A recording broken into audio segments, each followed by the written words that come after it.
बूढ़ी माँ की देखभाल। माँ अस्पताल में एक बेड पर पड़ी थी। अस्पताल के बरामदे में उसके 2 बेटे और एक बेटी चिंता में टहल रहे थे। भाई बहन को अपनी माँ के लिए सेहत की चिंता तो थी, लेकिन उससे भी ज़्यादा चिंता इस बात की थी कि अब माँ को अपने साथ कौन रखेगा। जब तक माँ स्वस्थ थी, वह इन तीनों से अलग अपने पुराने घर में रहती थी, लेकिन अब ऐसा करना खतरे से खाली नहीं होता और ऐसा करने से समाज में तीनों बेटे बेटियों का नाम भी खराब होता। लोग कहते कि देखो कैसी औलादें हैं, बीमार माता को अकेला रहने के लिए छोड़ दिया। 1 घंटे से बिना कोई बातचीत किए वह तीनों अपने अपने विचारों में खोए हुए थे।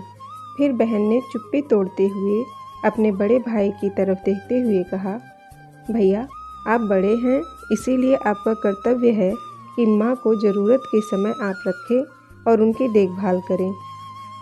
छोटी बहन की बात सुनकर बड़े भाई ने पहले अपनी पत्नी की ओर देखा और बोला, मैं इस बात से बिल्कुल इनकार नहीं करता कि बड़े होने के नाते मेरा माँ की देखभाल करने का कर्तव्य है, लेकिन तुम तो जानती ही हो कि मैं और तुम्हारी भाभी दोनों ही जॉब करते हैं। ऐसी हालत में माँ के साथ किसी न किसी को हर वक्त उनकी देखभाल करने के लिए उनके साथ रहना पड़ेगा, जो हमारे लिए बहुत ही मुश्किल हो जाएगा।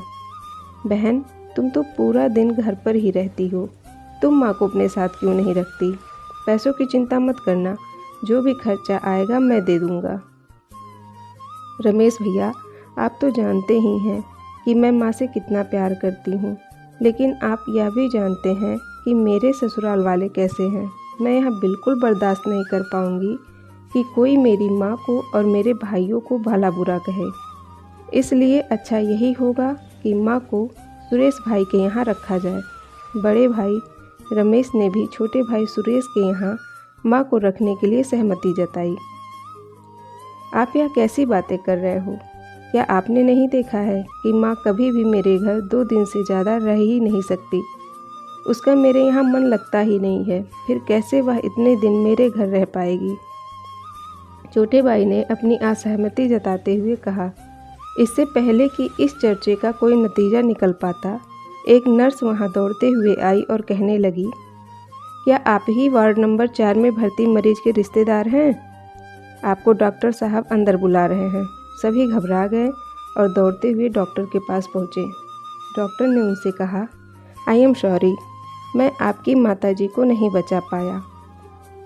डॉक्टर की इस खबर ने सबके चेहरे पर झूठी मूठी दुख की परत तो चढ़ा दी थी, लेकिन सभी के दिल में किसी न किसी कोने में इस बात की खुशी भी छुपी हुई थी कि अब उन्हें माँ को नहीं संभालना पड़ेगा और माँ की वजह से उन्हें परेशान नहीं होना पड़ेगा।